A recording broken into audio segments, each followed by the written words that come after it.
Processes. A process represents the association between a package and an environment. As we can see in the left, an environment is nothing but, as we know, a group of robots, and a NuGet resembles a work that we have created using UiPath Studio. When we combine both these two, it becomes a process. Let's see what happens and how it looks in the orchestrator. When we are back to the orchestrator, we can see in the left hand side under the automation section we have processes. Just click on that and this is how it looks like.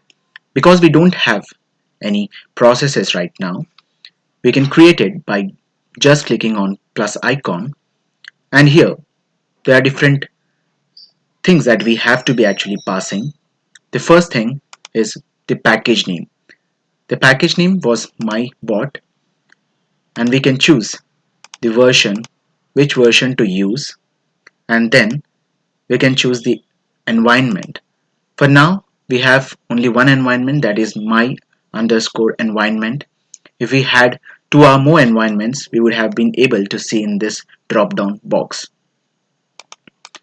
And here we can set the priority of it. So whenever we have one or two or three processes, we can set this particular priority. And whatever package we have can have input values and output values given. But right now, because we have just implemented a simple workflow, we don't have them right now.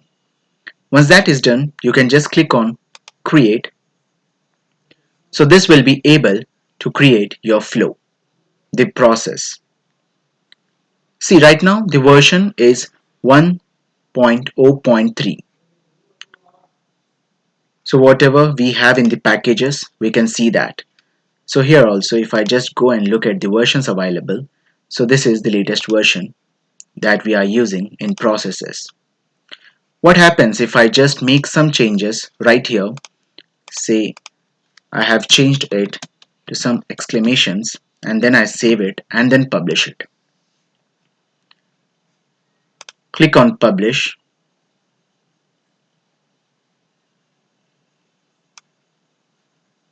Here it is. Right now the current version is 1.0.4. Go back to the orchestrator. Here, see, though we have uploaded a new package, though it is available in packages, if I just go to this, see, published a few seconds ago, though this is available, this is not updated in the processes, though this particular process is using that package. To update this to new version, click here and then use latest. So here is how. As you can see, the version is updated to new. So that is how we actually create the process.